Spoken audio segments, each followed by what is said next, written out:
All right, so let's start with the big story that we are tracking on WION at this hour, and this, of course, is coming from China.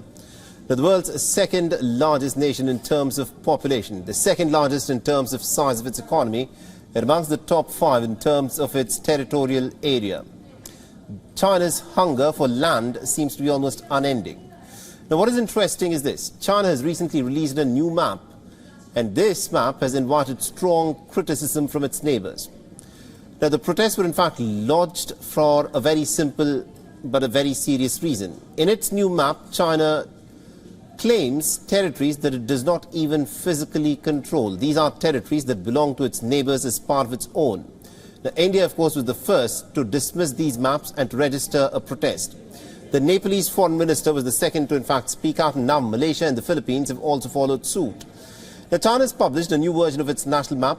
This is not something new. This is cartographic expansion that China keeps resorting to from time and time again.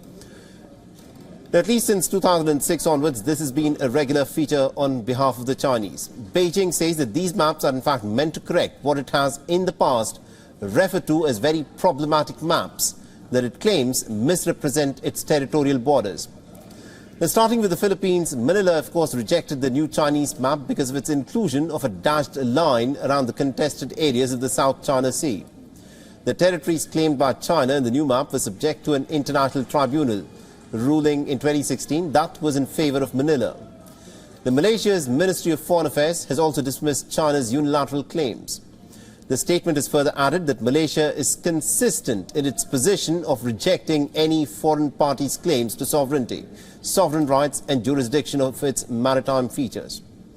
The Nepalese government also has some reservations with China's new map, but Kathmandu says that it will make its views public after holding dialogue with China. Finally, the new map also shows India's state of Arunachal Pradesh and the region of Aksai Chin as part of China.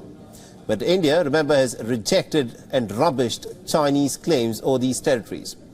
The two nations are locked in a dispute over their border for decades now. And 3 years ago, the border dispute led to deadly clashes in Ladakh, where both Indian and Chinese soldiers had lost their lives.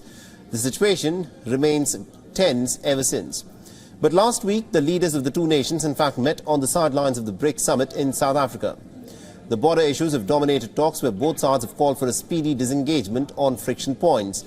However, China soon has made its intentions pretty clear by releasing this latest map. It's also being reported that President Xi Jinping will be skipping the upcoming G20 summit next week, which is being hosted in New Delhi under India's presidency.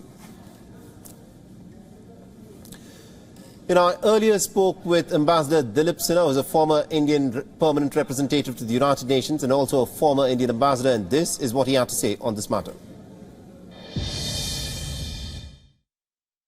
This is part of China's old policy of cartographic aggression. China starts in a very gentle manner. It releases a map. If it sees a strong objection to it, then it says that it's a misunderstanding and should be ignored.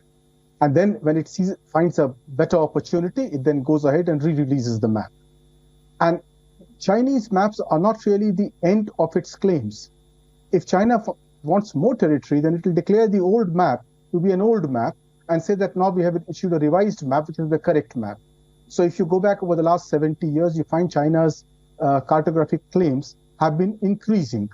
Now, I feel that even this map of just claiming only Aksai Chin and Arunachal is really a mild form, because their great leader Mao had actually claimed 5 fingers in the Himalayas, which included all of Ladakh, Nepal, Sikkim, Bhutan and Arunachal. So China claims right up to the southern slopes of the Himalayas at different times. And right now, of course, it is not in a position to claim these, so it's claiming a very relatively small amount of territory. China actually claims that it has inherited the entire empire of the Manchus. So any territory ever controlled by the Manchu Empire, it says belongs to China. WION is now available in your country. Download the app now and get all the news on the move.